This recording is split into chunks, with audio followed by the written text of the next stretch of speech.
We move to the next news video, and we got news on WWE's media rights partner, NBC Universal, as well as an injured AEW star. But we jump in with the more interesting bit of content, and that is from Naomi. An update from Naomi, who has been gone from WWE and the public eye for almost a year since her and Sasha Banks walked out of the company, that being WWE last May. Sasha has made her presence felt in New Japan at this point as a former IWGP Women's Champion, and Naomi has yet to be brought back into the fold for WWE or wrestling in general.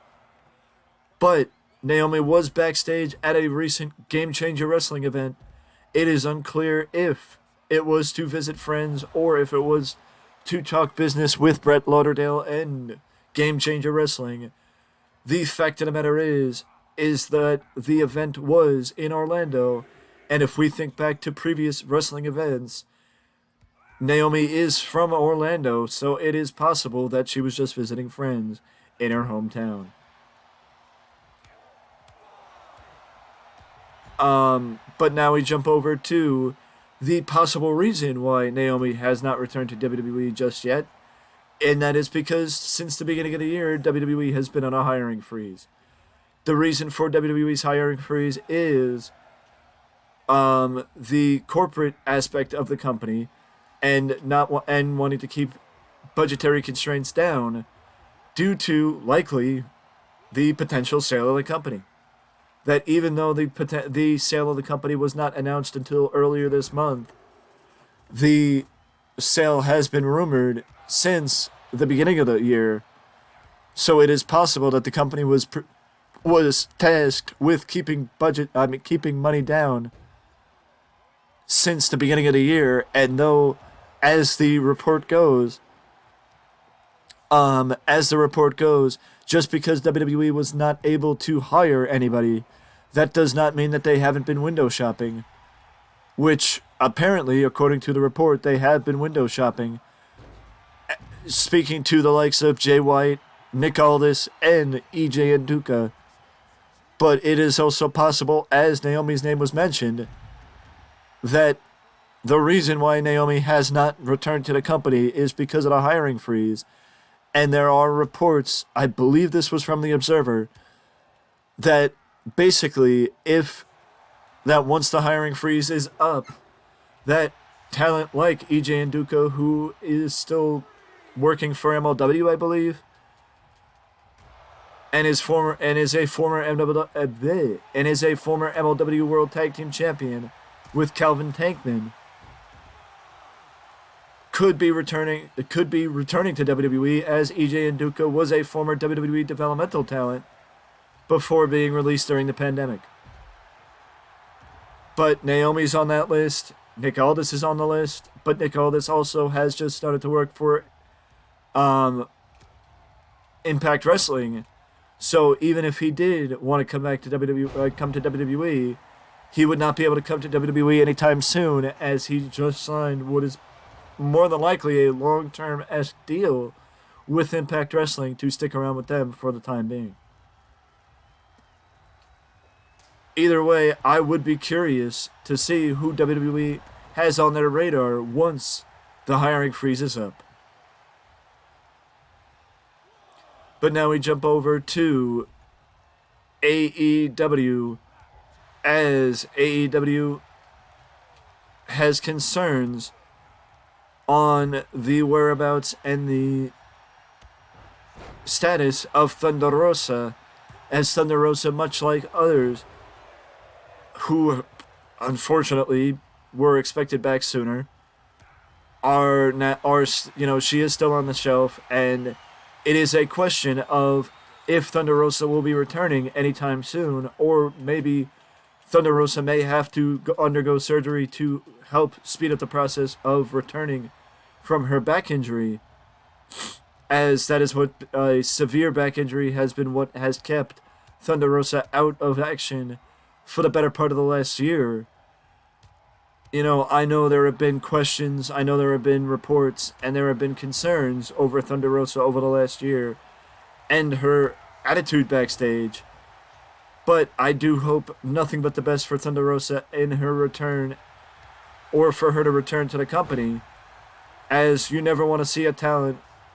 Number one, you never want to see a talent get injured, but number two, you never want to see them have to stay out of the ring for a prolonged period of time with no, updates on when they might be coming back. So I do hope we get an update on when Thunder Rosa could be returning sooner rather than later.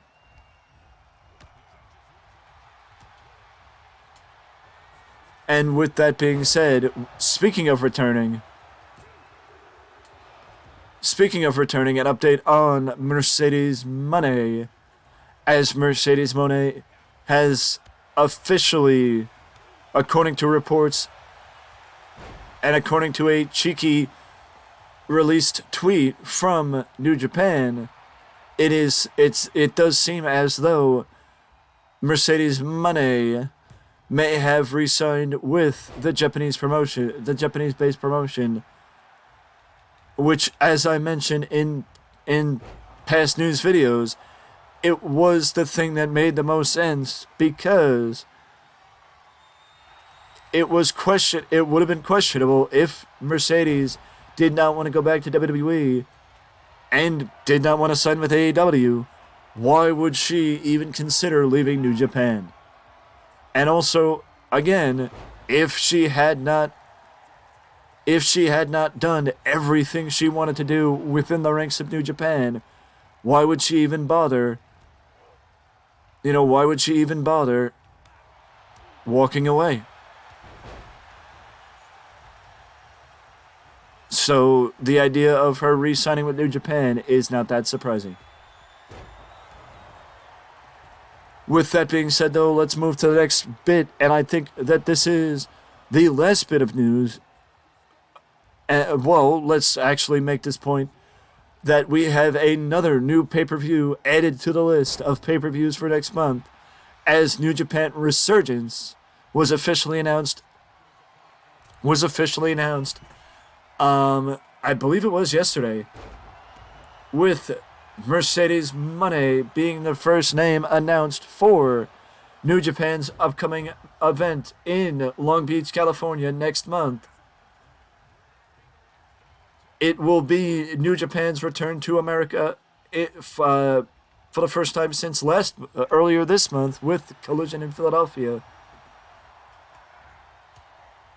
And the question is, basically, who else is next? As right now, we only know Mercedes Moné is going to be the first talent announced and the only talent on the promo poster for the event thus far.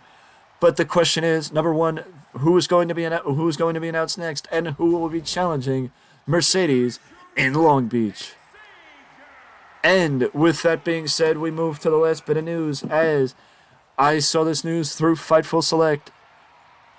I saw this news through Fightful that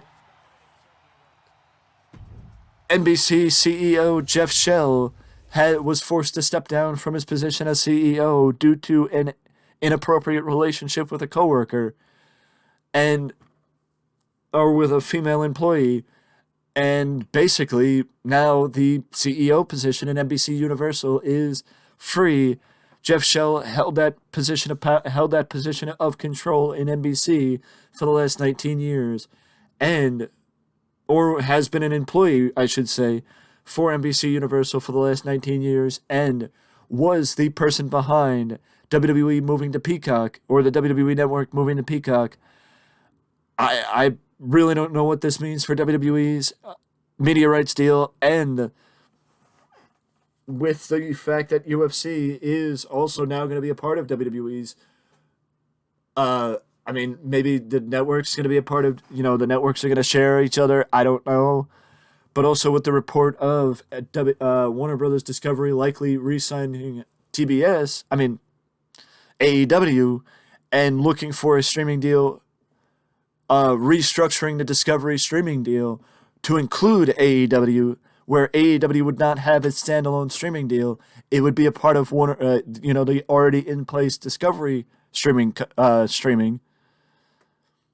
streaming service, which would help AEW number one and help Warner Brothers Discovery number two. So I don't know if one report says that Warner Brothers Discovery is keen on keeping AEW with somebody new in power in NBC Universal. Would that change the fact that WWE could re-sign with NBC and keep Raw on the USA Network? Or will that be what sends WWE away and finds somewhere else to go? I don't know. I think WWE, from a business standpoint, is viable for anybody. But the fact of the matter is, Jeff Shell was a long-standing partner with WWE, and the one who signed him the last time. Could that change things? I guess we're going to have to keep an eye on this and wait and find out. With that being said, though, that is it for the news, and I will see you in the next